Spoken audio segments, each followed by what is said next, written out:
এসব কে করলো শুনি? জানি না স্যার, কিন্তু আমাদের সাবমেরিনটা একটু ক্ষতিগ্রস্ত হয়েছে।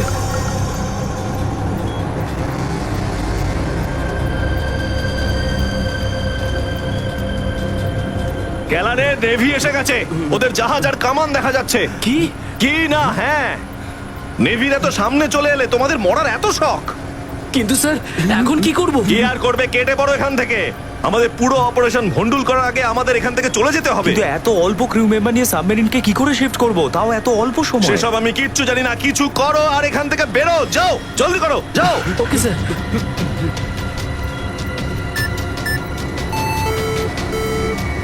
ডেকের ওপর আমাদের আরো লোক দরকার।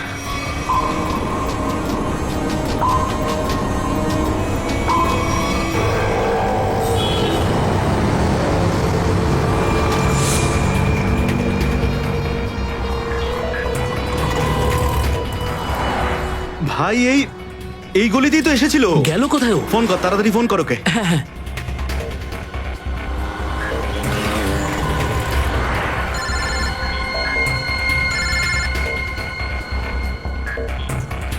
কেটে দিচ্ছে। হ্যাঁ, ফোন কেটে দিচ্ছে। আরেকবার চেষ্টা কর, আরেকবার ফোন কর। একে তো কি হয়েছে টনি? বন্ধ বলছে। ওই দেখ টনি। ওই যে ধর ওকে। দাঁড়া দাঁড়া দাঁড়া দাঁড়া। হ্যাঁ, হ্যাঁ, চল, গাড়িতে চল, চল চল।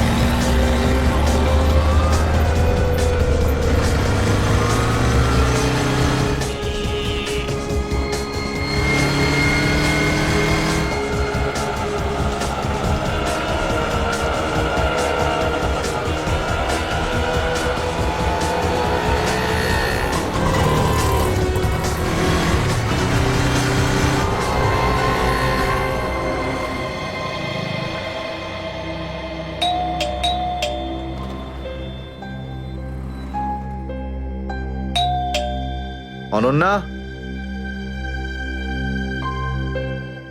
লাইট তো জ্বলছে, তার মানে অনন্যা বাড়িতেই রয়েছে, কিন্তু দরজাটা খুলছে না কেন? অনন্যা, অনন্যা, কোথায় গেছে এই মেয়েটা? অনন্যা,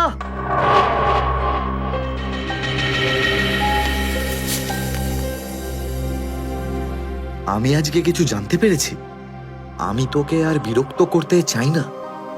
তুই অনেক কিছু করেছিস আমার জন্য, এতদিন আমার দায়িত্ব নিয়েছিস। এবার আমি চলে যাচ্ছি, তুই নিজের খেয়াল রাখিস। অনন্যা, ও মাই গড, এটা কি করলো এই মেয়েটা? কোথায় খুঁজবো আমি ওকে এবার? কোথায়? অনন্যা, অনন্যা, অনন্যা, আমার বোন অনন্যা। হ্যালো, আগে হ্যাঁ, আপনার 9টার সময়ের অ্যাপয়েন্টমেন্ট কনফার্ম আছে। আপনি প্লিজ পেশেন্টকে নিয়ে চলে আসুন। হ্যাঁ ম্যাডাম, ম্যাডাম, আমার বোনের অবস্থা খুব খারাপ, ওকে এক্ষুনি ডক্টর দেখাতে হবে। এই ফর্মটা ফিল আপ করুন। আমি ফিল আপ করছি ফর্ম, আপনি ওকে ভর্তি তো করুন আগে। স্যার, অ্যাডমিশনের জন্য ফর্ম ফিল আপ করাটা দরকার। আমি বলছি তো আমি ফিল আপ করে দেবো তোমার ফর্ম, আগে ডাক্তারকে তো দেখাই। স্যার, আপনি এইভাবে কথা বললেই ডক্টর এখানে এসে যাবেন না। আপনার আগেও অনেক পেশেন্টস রয়েছেন, তাদেরকে দেখা হবে, তারপর আপনার বোনকে দেখবেন। আরে কারোর জীবনের প্রশ্ন আর আপনি এখানে ফর্ম নিয়ে পড়ে আছেন। আই এম সরি স্যার, একজন মানুষের জন্য হসপিটালের রুলস পাল্টানো হবে না। আপনি যতক্ষণ ধরে কথা বলছেন ততক্ষণ তো ফর্ম ফিল আপ হয়েই যেত। ঠিক আছে, দিন দিন পেন। ফর্ম ফিল আপ করার পাশাপাশি 1 লাখ টাকা ক্যাশ কাউন্টারে জমা দিয়ে দিন। 1 লাখ? এত টাকা তো নেই আমার কাছে এখন। আজকাল তো শ্বাস নেওয়ার জন্য টাকার দরকার। যদি আপনি টাকা না জমা দেন তাহলে আপনার পেশেন্টকে অ্যাডমিট করা হবে না। ম্যাডাম, ও মরে যাবে, ওর তাড়াতাড়ি ট্রিটমেন্টের প্রয়োজন। আপনার মনে মায়া দেওয়া বলে কিচ্ছু নেই? আপনি ছাড়াও এখানে এত লোকজন আছেন, কার কার উপর দয়া করবো বলুন তো? সবার ওপর। যদি সবার উপর দয়া দেখাই না, তাহলে এখান থেকে আমার ছুটি হয়ে যাবে। তখন আমায় কে দেওয়া দেখাবে বলুন তো? কি হয়েছে কি? কি হয়েছে ম্যাডাম? স্যার, আমি কখন থেকে ওনাকে বোঝাচ্ছি যে ডিপোজিট মানি ছাড়া আমরা ওনার পেশেন্টকে অ্যাডমিট করতে পারবো না, কিন্তু উনি তো একই কথা বলে যাচ্ছেন, টাকা নেই আমার কাছে, টাকা কোথায় পাবো? কত টাকা দিতে হবে ম্যাডাম? 1 লাখ টাকা। এই নিন, আর যান তাড়াতাড়ি ওনার বোনকে অ্যাডমিট করুন। Go fast. স্যার, ফর্মটা ফিল আপ করুন। ম্যাডাম, আগে পেশেন্টকে অ্যাডমিট করুন, তারপরে ফর্ম ভরে নেবেন। Okay sir. Thank you sir. আপনারা কে আর আমার জন্য এত কেন করছেন? এত কিছু ভেবো না ভাই, আরে মানুষই তো মানুষকে সাহায্য করে, আর এইসব লেনদেন তো পরে দেখা যাবে। চিন্তা করার কোনো দরকার নেই, আমরা এই আশেপাশেই আছি। এই পেশেন্টকে নিয়ে যাবো। হ্যাঁ, তাড়াতাড়ি নিয়ে যাও।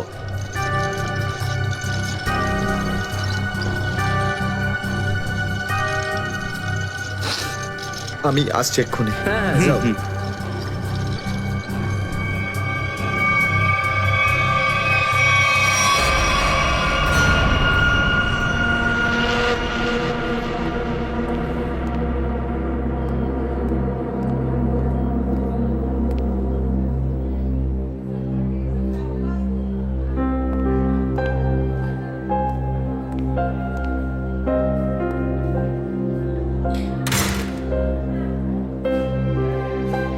ডাক্তারবাবু, অনন্যা কেমন আছে? সমস্ত রিপোর্ট ঠিক রয়েছে তো? আপনি চুপ করে আছেন কেন? মিস্টার সিদ্ধার্থ, আপনার বোনের ক্যান্সার আবার ছড়িয়েছে। কি? এটা কি করে সম্ভব ডাক্তারবাবু?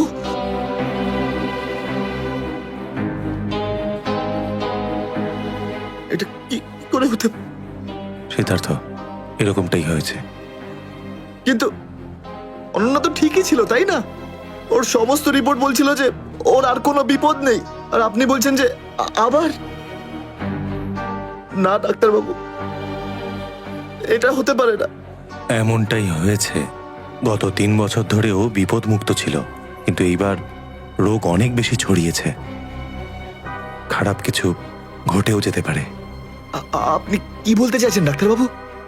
এটাই যে তোমার বোন অল্প কয়েকদিনই বাঁচবে। না ডাক্তারবাবু, এরকম বলবেন? ডাক্তারবাবু, ওর জন্য কিছু করুন না ডাক্তারবাবু, কিছু করুন আমার বোনের জন্য প্লিজ। এক্সপেরিমেন্টাল ট্রায়াল আছে, হয়তো এতে ওর প্রাণ বেঁচেও যেতে পারে। হ্যাঁ, তো করুন এক্সপেরিমেন্ট। আমি কখন আটকালাম? প্লিজ করুন। কিন্তু এই ট্রিটমেন্টে অনেক খরচা হবে। কত? কম করে প্রায় 15 লাখ টাকা। 15 লাখ? অনন্যার জ্ঞান ফিরেছে, ও আপনাকে ভেতরে ডাকছে।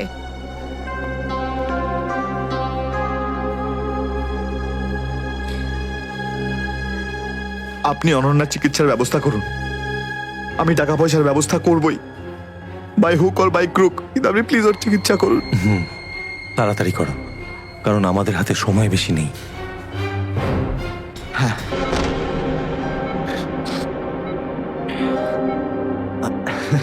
আরে অনন্যা, ডাক্তারের সঙ্গে কথা হলো আমার, তুই তো একদম ঠিক আছিস।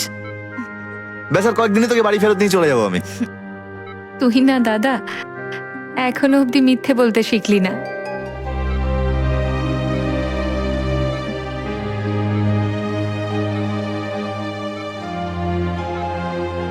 আমরা আগের বার ক্যান্সারকে হারিয়েছিলাম, আর এবারেও ক্যান্সার হারবে আমাদের থেকে।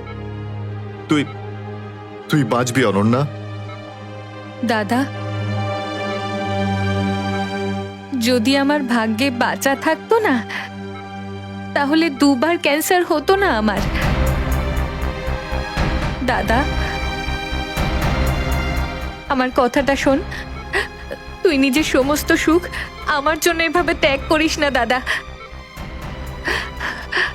তুই আমায় ভুলে যা দাদা, এবারে নিজে ভালোভাবে বাঁচ। আমার সব খুশি তো তুই অনন্যা, তুই। তোকে যে কোনো ভাবে আমি বাঁচিয়ে ফিরবই, তুই মনের জোর হারাবি না কিন্তু। তুই এত ভালো কেন রে দাদা, কেন এত ভালো? যদি আরো কিছু বছর তোর সাথে বাঁচতে পারতাম আমি। আমার ভাগ্যটাই খারাপ দাদা, তুই আমার জন্য কত কিছু করেছিস, সব সময় তুই আমার কথাই ভেবেছিস। তাই তো নিজের সব টাকা আমার উপর খরচা করে ফেলেছিস, নিজের চাকরিটার পর্যন্ত বেহাল অবস্থা করেছিস। এখন কি নিজের প্রাণ দিয়ে তুই আমায় বাঁচাবি?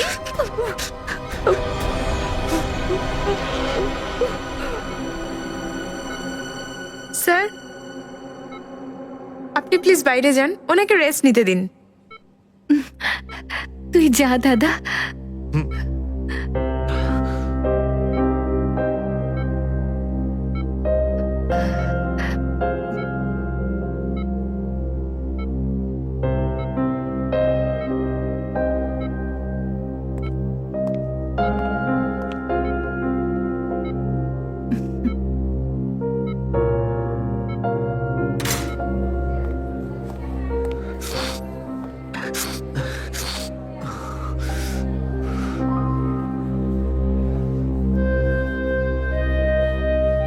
কোথা থেকে আনবো এত টাকা? কে দেবে আমাকে? আর দেবেই বা কেন? অত চিন্তা করো না, চিন্তা করে নয়, বরং কখনো চেয়ে মনের ইচ্ছে পূরণ হয়, বুঝলে সিদ্ধার্থ? আপনি কে? অবস্থার প্রয়োজন মানুষকে সবকিছু জানিয়ে দেয়। তোমার প্রবলেমটা আমি জানি, আর তার সলিউশনও আছে আমার কাছে। মানেটা কি? তোমার বোনের চিকিৎসার জন্য এখানে টাকা জমা হয়ে যাবে, সে ব্যবস্থা আমি করে দিয়েছি। তুমি অত চিন্তা করো না। এইসব কেন করছেন আপনারা আমার জন্য? আমি তোমাকে কোনো উপকার করছি না, বরং তুমিও আমার জন্য কিছু একটা করতে চলেছ। ওহ, সেই জন্যই আপনারা আমাকে বারবার ফোন করছেন। হ্যাঁ, ঠিক চিনতে পেরেছ। কিছুক্ষণ আগে আমার লোকেরাই তোমাকে 1 লক্ষ টাকা দিয়ে সাহায্য করেছে। আচ্ছা, কি করতে হবে আমাকে? সময় হলে আমিই তোমাকে জানিয়ে দেব। আগে তুমি তোমার বোনের ভালো করে চিকিৎসা করাও, তাড়াতাড়ি ওর ট্রিটমেন্ট শুরু করো। আর হ্যাঁ, তারপরে তারপরে এই ঠিকানায় আমার সঙ্গে দেখা করো।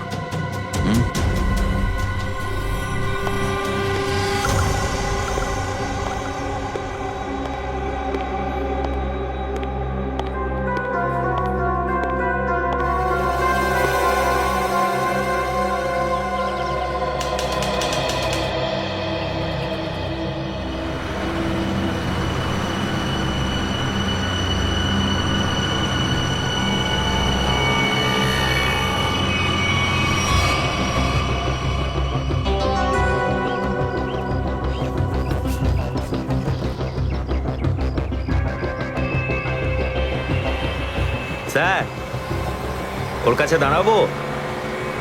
না না না, আর একটু এগো সামনে। আগে দেখতে তো হবে যে ও একা এসেছে নাকি সঙ্গে কাউকে নিয়ে এসেছে। নে, এখান থেকে ইউটার্ন নে।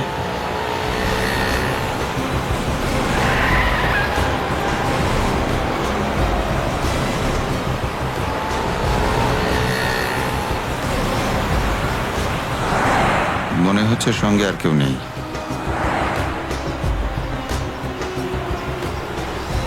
চলোর কাছে গিয়ে গাড়ি দাঁড় করা। হ্যাঁ,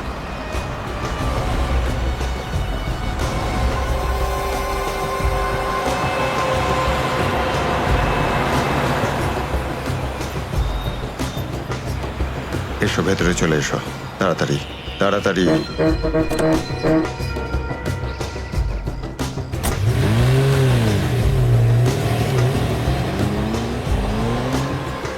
আমায় কোথায় নিয়ে যাচ্ছেন? প্রশ্ন নয়, একদম চুপচাপ বসে থাকো।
চলো বরাবর তাড়াতাড়ি চলো, হাত লাগাও, তাড়াতাড়ি কাজ করো।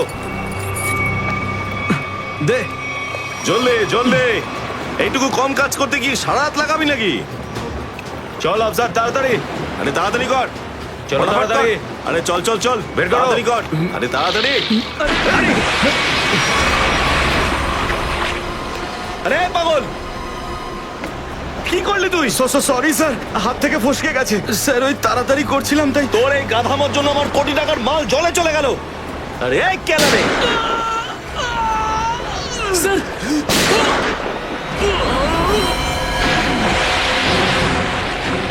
বস, বাকি বাক্সগুলো তুলে নিয়ে এখান থেকে বেরিয়ে যাই। হ্যাঁ এই চলো, বের কর বের কর, দে ফটাফট। হ্যাঁ চলো চলো তাড়াতাড়ি। হ্যাঁ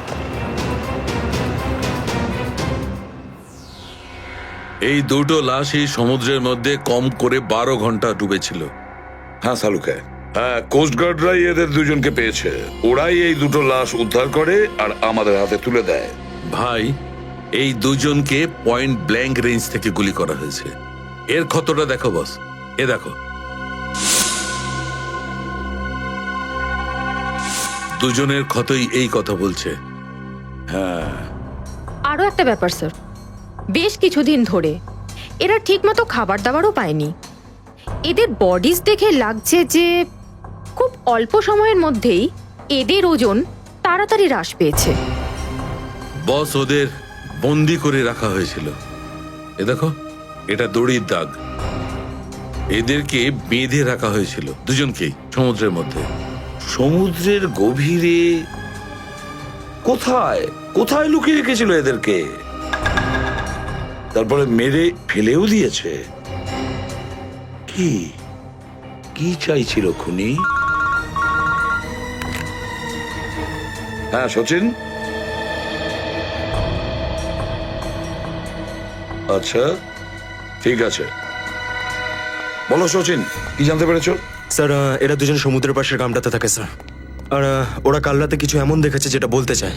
আচ্ছা, তাহলে বলো কি দেখেছো তোমরা? স্যার, কালকে রাতে আমরা মাছ ধরার জন্য সমুদ্রের অনেক গভীরে যাই। আমাদের নৌকার ইঞ্জিনটা খারাপ হয়ে যাওয়াতে আমাদের ফিরতে অনেক সময় লেগে যায়। স্যার, যখন আমরা ফিরে আসছিলাম তখন কিছুটা দূরে আমরা একটা বোটের আওয়াজ শুনতে পাই, আর তাতে বসে কিছু লোক কারোর জন্য অপেক্ষা করছিল। আচ্ছা, কারা সেই লোক? স্যার জানি না, অনেক অন্ধকার হয়ে গেছিল। হ্যাঁ স্যার, তখন সমুদ্রের মাঝখান থেকে জোরে জোরে ইঞ্জিনের শব্দ পাচ্ছিলাম। জলের ঢেউ একেবারে উথাল পাথাল করছিল, আর তারপরে সমুদ্রের মাঝখান থেকে কোনো জিনিস ওপরে চলে আসে। সমুদ্রের ভেতর থেকে কোনো জিনিস ওপরে চলে আসে? কি? একটা বড় বাসনের মতন জিনিস হবে।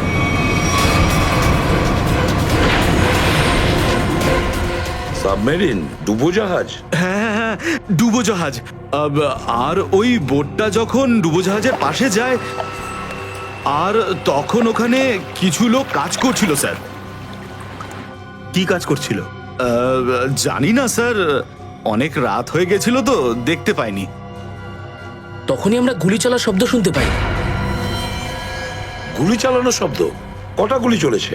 দুটো গুলি স্যার। ও, দুটো গুলি চলেছে। আর আমরা দুটো লাশও পেয়েছি। আর আমরা ওখান থেকে ভয় পেয়ে পালিয়ে যাই স্যার। স্যার, একটা কথা বুঝতে পারলাম না, সমুদ্রের মাঝামাঝি এই সাবমেরিন কি করছিল? সেটাই তো। আর ওই বোটটায় তাহলে হচ্ছিল কি? স্যার, হ্যাঁ Pankaj? Sir, missing person bureau থেকে দুজন ভিক্টিমের ডিটেলস পাওয়া গেছে। গ্রেট। অমল, মনোজ আর দুজনেই একই দিনে নিখোঁজ হয়েছে। আর স্যার, দুজনেই মেরিন ইঞ্জিনিয়ার্স। হ্যাঁ সেটাই তো, মেরিন ইঞ্জিনিয়ার। সচিন, এটা কোনো কোইন্সিডেন্ট নয়, কোনো সংযোগ নয়, কারণ মেরিন ইঞ্জিনিয়ার্সরা অনেক কিছু কাজ করে সাবমেরিনে, ডুবোজাহাজে। এটা কোনো কাকতালীয় নয়।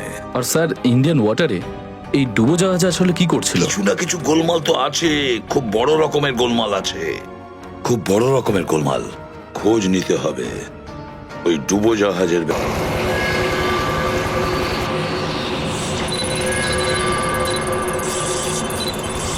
স্যার এখানে 100 কিলোমিটারের রেডিয়াসে কোনো সাবমেরিন নেই। মাছওয়ালারা কি এই লোকেশনটাই বলেছিল?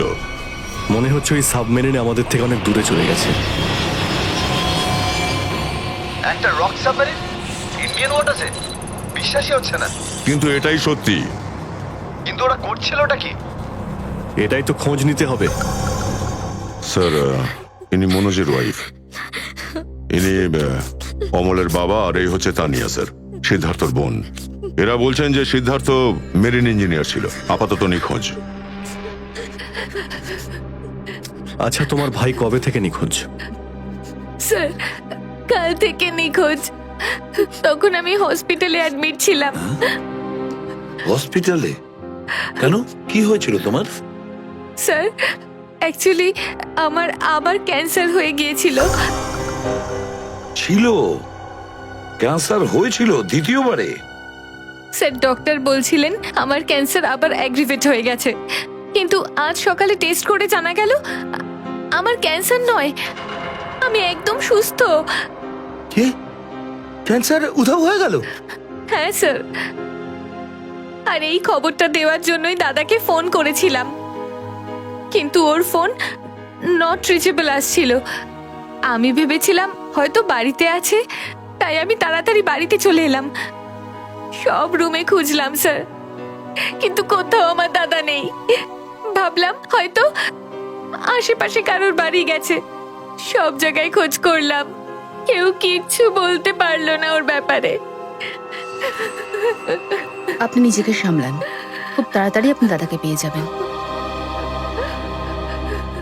আচ্ছা, মনোজ আর অমল কিভাবে নিখোঁজ হলো? স্যার, অমলের সেই সময় চাকরি ছিল না। গত মাসের 7 তারিখে ও বলল যে ও নাকি একটা চাকরি পেয়েছে, আর 3 দিন পর যখন ও ইন্টারভিউর জন্য গেল তো ফিরে আসলো না আর। কোন কোম্পানিতে জব পেয়েছিল? স্যার সেটা তো জানি না, কিন্তু অমল বলেছিল যে কোনো রিক্রুটিং এজেন্সি আছে, তাদের সোর্সেই এই কাজটা পেয়েছে, আর ইন্টারভিউ সমস্ত ব্যাপারটা জানা যাবে। স্যার স্যার মনোজ আমাকে এটাই বলেছিল যে কোনো একটা রিক্রুটমেন্ট এজেন্সি আছে যারা জবের এগ্রিমেন্ট করেছে।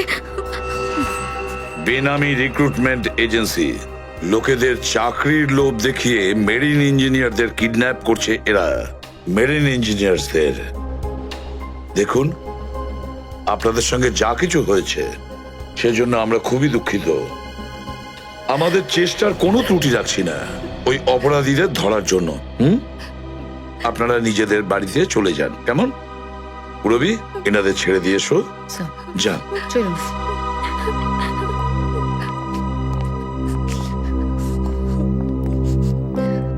স্যার হ্যাঁ, স্যার প্লিজ স্যার আমার দাদাকে খুঁজে দিন আপনারা।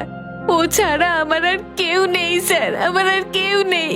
দেখো মা, চিন্তা করুন না, তোমার ভাইকে আমরা খুঁজে দেবো, আমরা কথা দিচ্ছি। যাও। স্যার পারবেন তো আপনারা? আসুন। Thank you sir.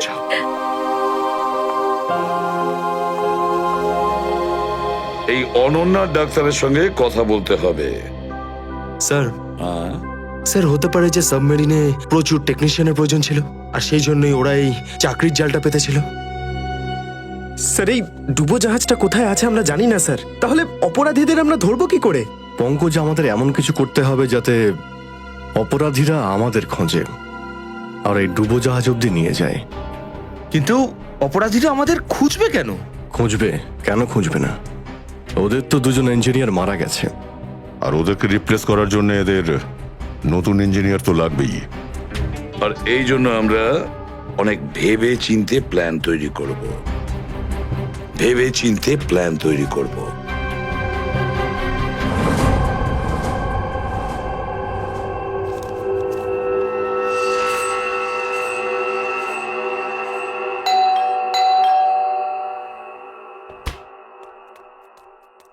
মনে হচ্ছে এসে গেছে।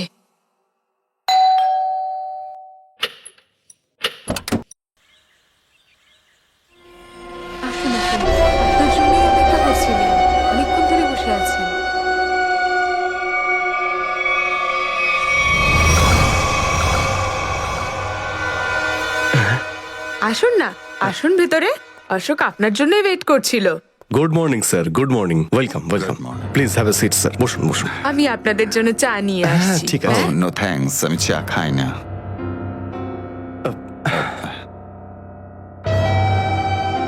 স্যার প্লিজ আমার ভাইকে চাকরিটা দিন না, প্লিজ স্যার।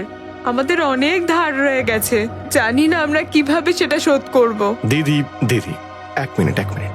আরে আমাদের তো আগে কথা বলতে দাও প্লিজ। তুমি এসো, তুমি আমার জন্য চা করে নিয়ে এসো, যাও প্লিজ প্লিজ। জানি না তুই কবে চাকরি পাবি, আমার তো খুব চিন্তা হয়। সরি স্যার, ওই আমার দিদি আসলে একটু আমার চাকরি নিয়ে খুব টেনশনে আছে আর কি। ওনার একটু আসলে টাকা নিয়ে ওনার একটু নিশ্চয়ই বুঝতে পেরেছেন। হয় এরকম, আসলে টাকা জিনিসটাই এরকম। তাহলে স্যার আমার এই চাকরিটা পাকা ধরে নেবো স্যার? দেখা যাক, তার আগে তোমাকে কিছু প্রশ্ন করতে চাই। যা জিজ্ঞেস করার জিজ্ঞেস করতে পারেন, আমি রেডি স্যার। কিন্তু স্যার স্যার প্লিজ স্যার, এই চাকরিটা আমাকে আপনি দিয়ে দিন প্লিজ স্যার। অ্যাকচুয়ালি স্যার আসলে আমাদের টাকার খুব প্রয়োজন স্যার। Sir please sir. খুবই এক্সাইটেড দেখছি আপনি এই চাকরিটা নিয়ে। সে তো একদমই স্যার। আসলে স্যার আমি আগে ওই গভর্নমেন্ট জব করতাম স্যার। স্যার ওই গভর্নমেন্ট জবে প্রমোশন আর টাকা পেতে অনেক কষ্ট করতে হয় স্যার। এই জন্য স্যার আমি রিজাইন করে দিয়েছি।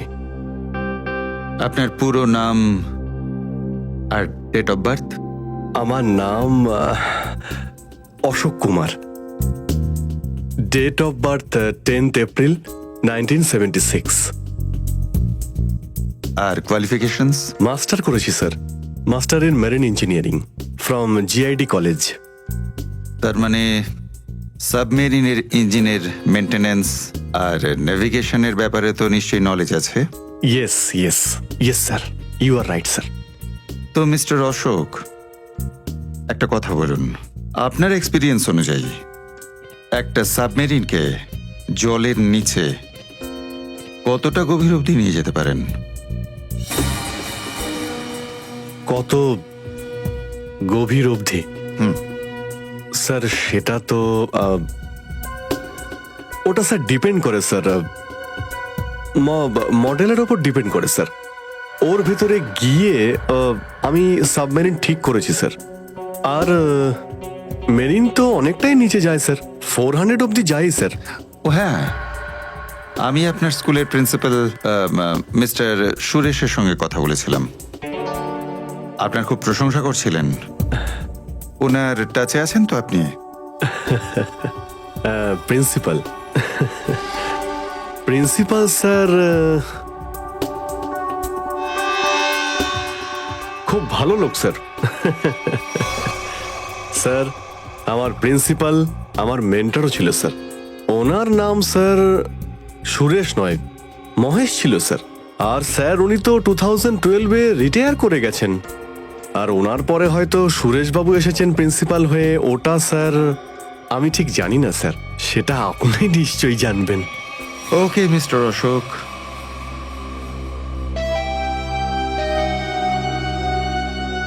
আপনার চাকরিটা পাকা। Thank you sir, thank you very much. আপনার ফ্যামিলির ফাইন্যান্সিয়াল প্রবলেমটা অবশ্যই আমরা দেখব। আপাতত এই চাকরিটা 6 মাসের জন্য। ওকে ওকে ওকে। এখানকার রুলস অ্যান্ড রেগুলেশনস আপনি জয়েন করার পর জানতে পারবেন। Of course sir, thank you sir. আর হ্যাঁ, দুপুরে ঠিক 2টোর সময় এই ঠিকানায় আমার সঙ্গে দেখা করবেন। Sure sir, thank you.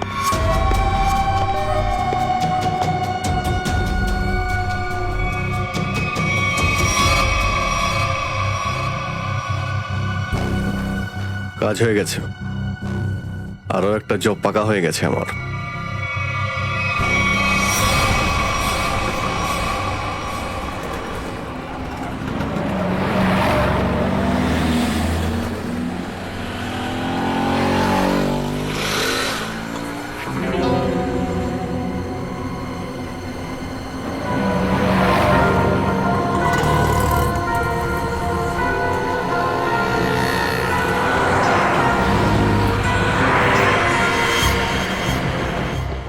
আচ্ছা, খেলা খেলছে আমার সঙ্গে।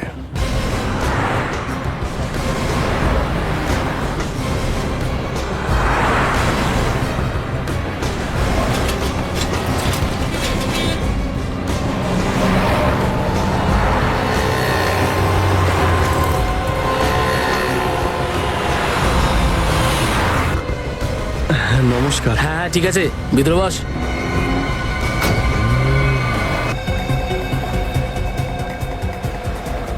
কি ব্যাপার, আপনারা কিছু বলছেন না যে?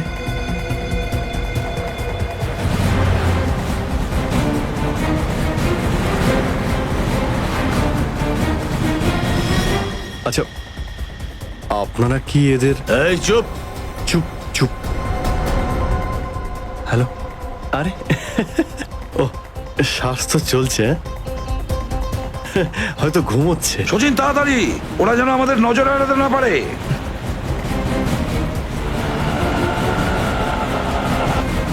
আরে স্যার, আপনি চোখ খুলে কেন ঘুমোচ্ছেন? খুব স্ট্রেস পড়ে চোখের উপরে। আমি এক্ষুনি বন্ধ করে দিচ্ছি। এখন তোরও ঘুমানোর সময় চলে এসেছে। আরে কিন্তু আমি রাতে ঘুমোই, দিনের বেলা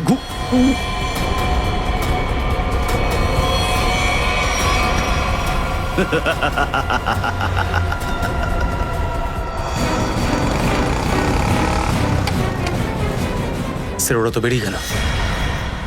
সচিন, কিছু একটা করো, ওই গাড়িটাকে আমাদের ফলো করতেই হবে।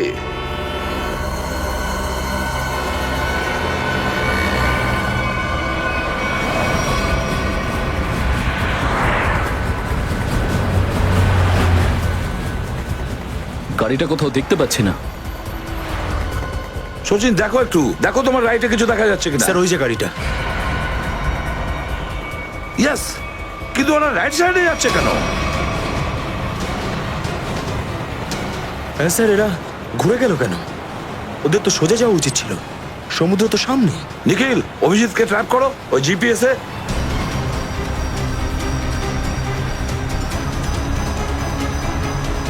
অভিজিৎ স্যারের জিপিএস ডিভাইস সিগন্যাল দিচ্ছে না, কাজই করছে না। ওভারটেক করো এই গাড়িটাকে, ওভারটেক করো।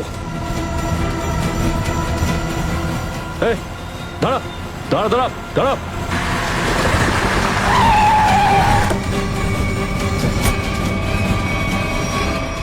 বাকিরা সবাই কোথায়? কি হয়েছে?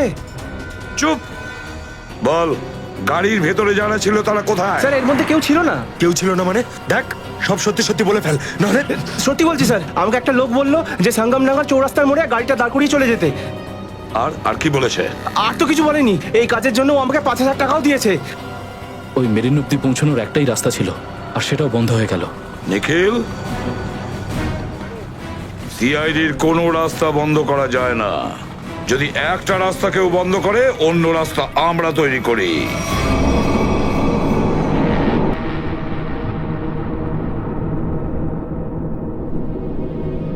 দুজন ইঞ্জিনিয়ার ছিল, আর দুজনকেই একসঙ্গে গুলি করে মারে। কে বলতে পারে? যে কোনো দিন আমাদের নাম্বারে চলে আসতে পারে। হ্যাঁ, আমাদেরও একদিন আসবে সমুদ্রের মাঝে আমরা ডুবে যাব, কিন্তু আমাদের ব্যাপারে কেউ কিচ্ছু জানতে পারবে না। ঠিক বলেছ, কিন্তু মৃত্যুর আগে একবার বেঁচে ওঠার চেষ্টা তো করতেই হবে না?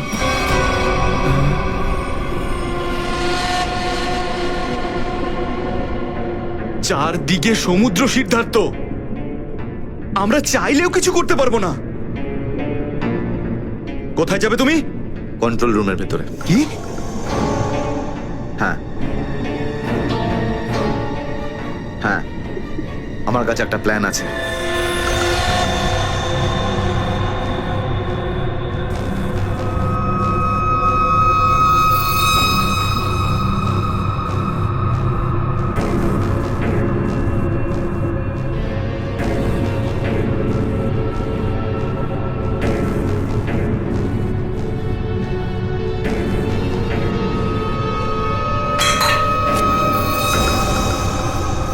কে ওখানে?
এখানে কি করছিস?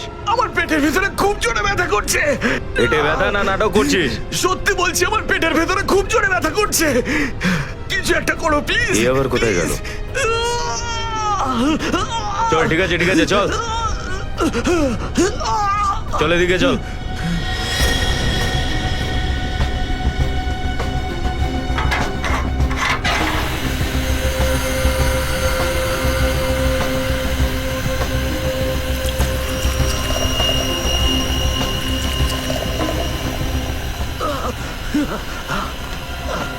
এখানে ওষুধপত্র আছে, খেয়ে নে। কিন্তু এখানে পেট ব্যথার ওষুধ কোনটা? আরে আমি ডাক্তার নাকি? যা খাবার খা, তারপর ঘরে চলে যা। কিন্তু আমি কি করে জানবো যে এখানে পেট ব্যথার ওষুধ কোনটা? আরে শুনুন, শুনুন না।